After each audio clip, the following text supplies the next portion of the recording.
The Federal Reserve just made a choice that impacts every single one of us. In July, they held the line on interest rates. No change.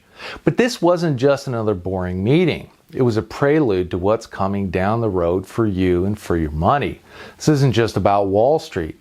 It's about your savings account, your potential mortgage, and the money in your pocket.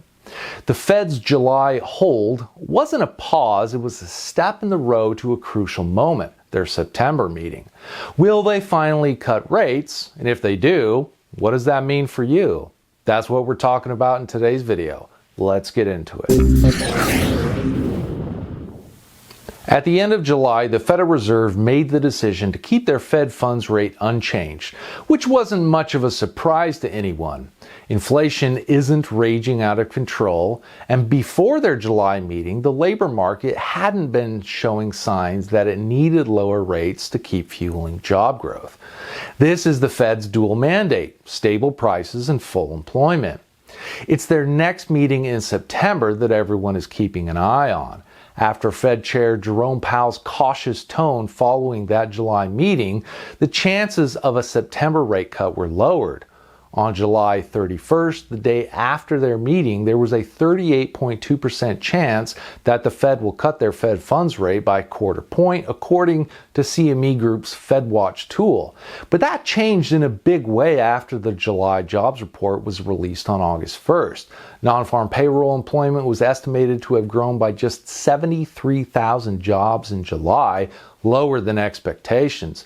But what was more concerning was that the May and June numbers were revised significantly lower, now showing the job creation for those months were practically zero. It was a pretty bad jobs report and will likely move the Fed to cut rates at their September meeting.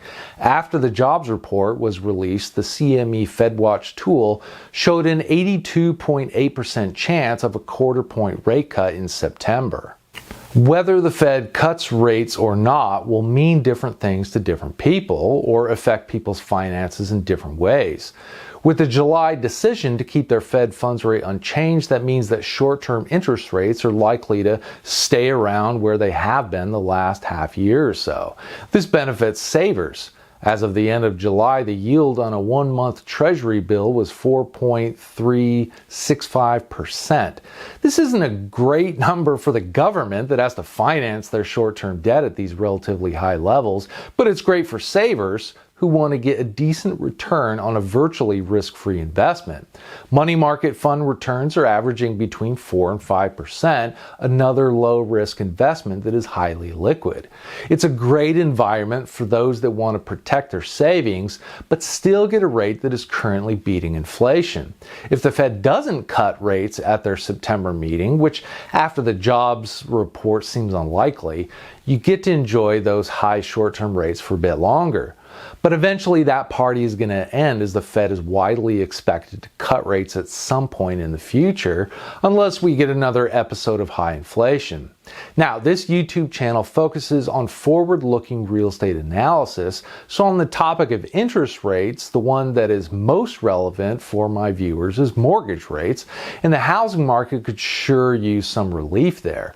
As of July 31st, the average rate on a 30-year fixed-rate mortgage was 6.7%, which is lower than the nearly 8% rate at the recent peak, but is still stubbornly high and has caused the housing market to freeze up as many buyers are priced out of the current market.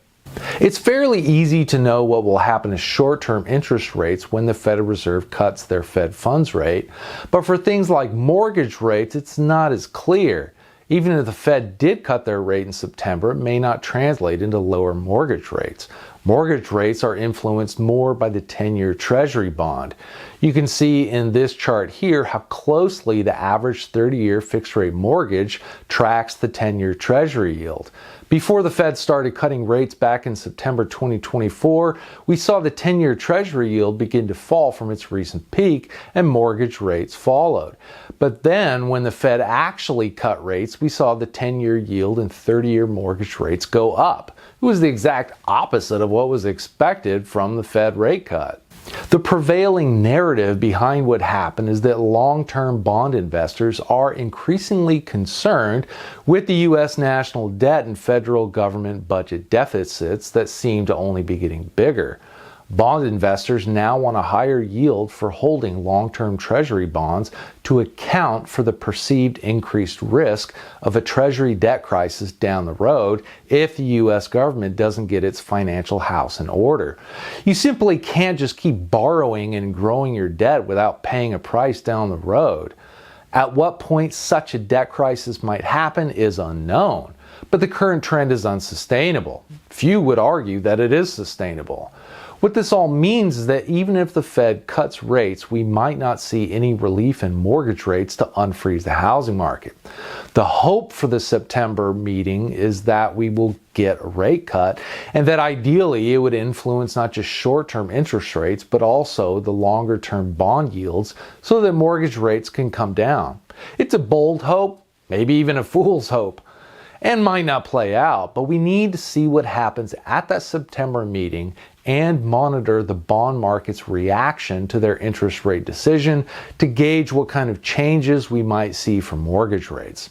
If you want to stay up to date on all the latest developments affecting the U.S. housing market and what it means for the months ahead, make sure you are subscribed to this channel and hit that notification bell down below so you won't miss my next video when it comes out.